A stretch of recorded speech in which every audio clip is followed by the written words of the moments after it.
Halo semua, hari ini kita akan membahas perihal kasta Dalit. Bagaimana sih awal kasta itu terbentuk dan bagaimana mereka menjadi kasta paling hina di India sehingga orang tidak ingin menyentuh atau berinteraksi dengan mereka.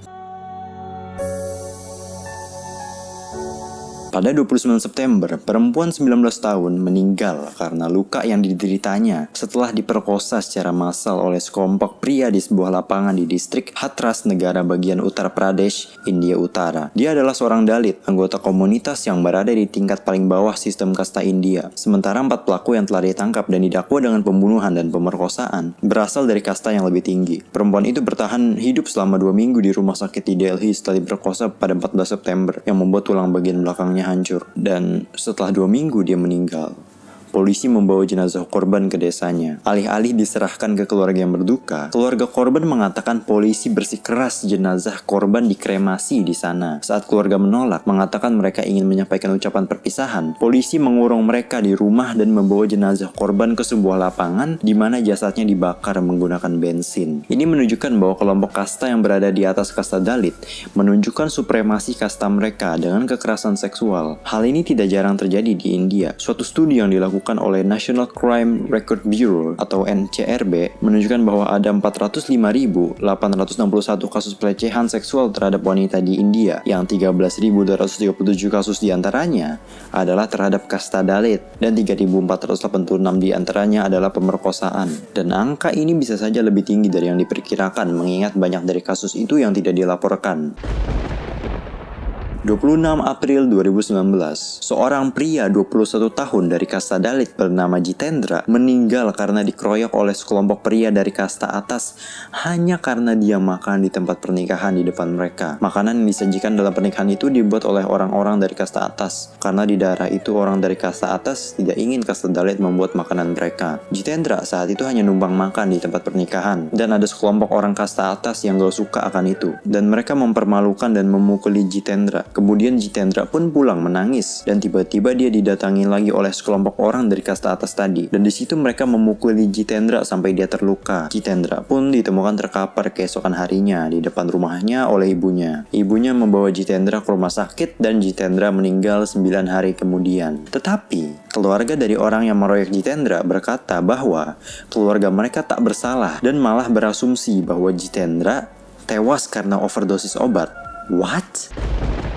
Pada tahun 1968, di negara bagian India Tamil Nadu, ada sekelompok orang dari kasta Dalit yang bekerja sebagai buruh di peternakan milik orang dari kasta atas. Mereka meminta kenaikan upah. Para pemilik lahan pun panik dan tidak mau merugi. Mereka merasa bahwa supremasi dari kasta mereka terancam oleh kasta Dalit, dan mereka pun mengintimidasi para buruh dari kasta Dalit. Dan beberapa hari kemudian, pemilik lahan memberikan pilihan pada buruh kasta Dalit. Mereka bisa tetap bekerja di peternakan, atau mereka harus bayar denda yang tinggi jika ingin keluar. Para buruh pun tak terima akan hal itu. Pada tanggal 25 Desember 1968, beberapa pemilik lahan menculik salah satu buruh. Mengetahui itu, kumpulan buruh kasta Dalit mencoba untuk menolong temannya itu. Dengan berkumpul di tempat di mana temannya diculik, terus dalam proses membebaskan temannya itu, para buruh membunuh salah satu anak buah pemilik lahan. Nah, pada malamnya, masih tanggal 25 Desember 1968, ada 100 orang suruhan para pemilik lahan yang mendatangi desa yang dihuni oleh para warga dan pekerja kasta Dalit.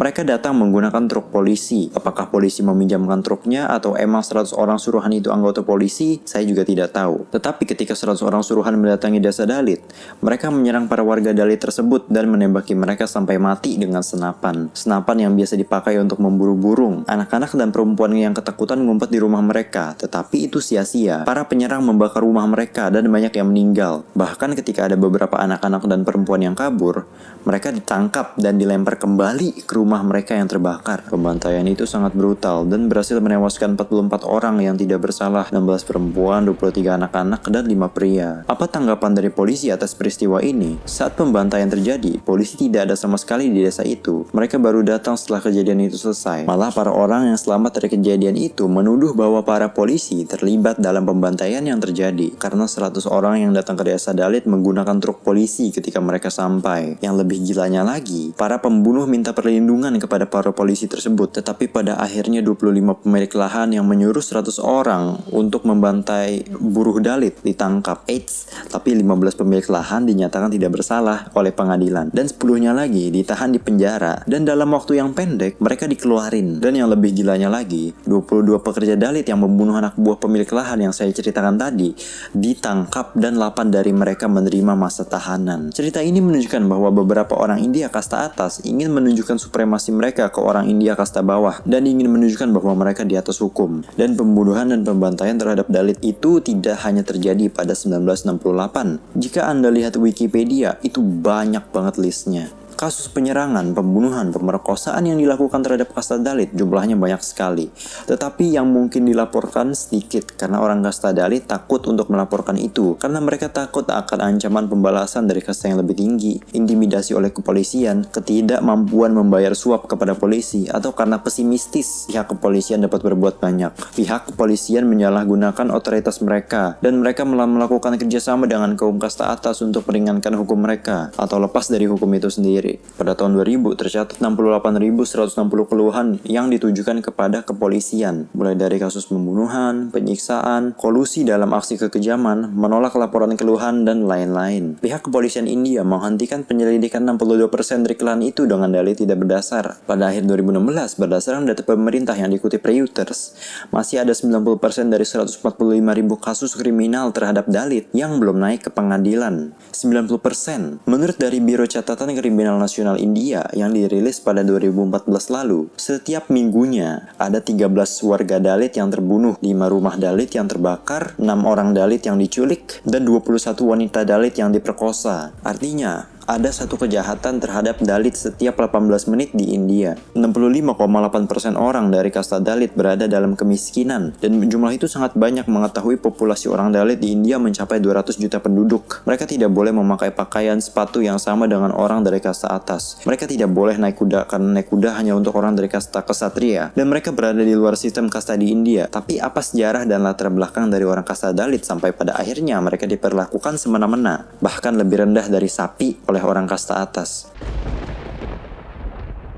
Kasta Dalit sudah ada sejak ribuan tahun lalu. Untuk mengetahui sejarah kasta Dalit, kita harus mengetahuinya dari agama Hindu terlebih dahulu. Di dalam agama Hindu, mereka mempercayai adanya reinkarnasi. Dan dalam agama Hindu, terdapat beberapa kasta. Dan mereka mempercayai bahwa orang-orang yang lahir dalam kasta tertentu, misalnya Dalit, itu mereka pantas mendapatkan kasta itu karena di kehidupan sebelumnya, mereka pernah berbuat jahat. Ada 4 kasta utama dalam agama Hindu. Ada Brahma atau pemuka agama, Ksatria atau kasta orang yang ada di dalam pemerintahan, kasta Waisya atau kasta orang yang telah memiliki pekerjaan dan harta benda sendiri seperti petani, nelayan, pedagang, dan lain-lain, dan kasta Sudra atau pelayan bagi ketiga kasta di atasnya. Dan kasta Dalit adalah kasta yang lahir di bawah kasta lain. Mereka tidak termasuk kasta utama. Mereka adalah kasta yang sudah rusak dari lahir, terburuk dari yang terburuk. Dan mereka harus dihindari karena itu konsekuensi yang mereka dapatkan atas kelakuan mereka di kehidupan sebelumnya. Lalu apa saja pekerjaan mereka kalau apa-apa tidak boleh? Orang dari kasta Dalit biasanya diberi pekerjaan yang orang kasta atas tidak mau. Pekerjaannya itu kebanyakan kerjaan yang kotor, seperti membunuh tikus, mempersiapkan mayat sebelum mereka dikubur atau dikremasi, membersihkan bangkai hewan, membersihkan toilet, dan membersihkan saluran air yang kotor. Tetapi ada pengecualian. Pada tahun 2017, India melantik seorang dari Dalit sebagai presiden mereka. Tetapi presiden kalau di India itu ada di bawah Perdana Menteri. Lalu di mana para orang Dalit ini tinggal? Orang Dalit ternyata juga tinggal berdampingan dengan orang kasta atas. Kebanyakan dari mereka tinggal di pemukiman kumuh. Tetapi biasanya di suatu pemukiman Dalit, itu ada batas di antara pemukiman orang Dalit dengan orang kasta atas. Orang Dalit nggak bisa masuk ke candi Hindu dan mereka dianggap sangat tidak bersih. Sampai-sampai mereka nggak boleh nyentuh sumur karena kalau mereka sampai menyentuh sumur, dipercaya mereka akan meracuni masyarakat sekitar. Mereka tidak berani mendekati pemukiman orang kasta atas. Ketika kalian misalnya berpergian ke India dan mampir ke pemukiman Dalit, kalian akan menemukan mereka dalam kondisi yang parah deh. Mereka nggak boleh nikahin orang kasta atas, hanya bisa menikah dengan sesama kasta Dalit, harus tinggal berdampingan dengan orang kasta Dalit lain. Dan kalau mereka bisa melaksanakan dan bertahan atas semua penderitaan mereka akan diberi kehidupan yang lebih baik ketika mereka reinkarnasi nantinya. Lalu dengan tersiksanya kasta Dalit ini, pasti mereka ada perlawanan dong. Sudah berkali-kali pada tahun 1989 ada undang-undang yang memberi perlindungan ekstra terhadap kasta Dalit, tetapi tetap saja itu nggak berguna. Orang Dalit tetap saja mendapatkan kekerasan dan perlakuan yang tidak adil. Bahkan sampai hari ini pun, pembunuhan, pemerkosaan, terus orang Dalit digantung dan mutilasi terhadap kasta Dalit masih terjadi saat ini. Dan bukan hanya orang Dalit Hindu saja yang mengalami ini. Orang Dalit yang beragama Islam dan Kristen pun juga mengalaminya.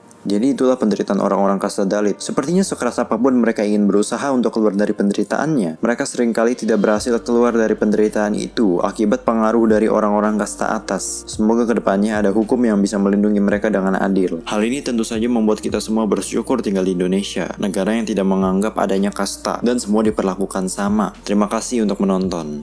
Terima kasih.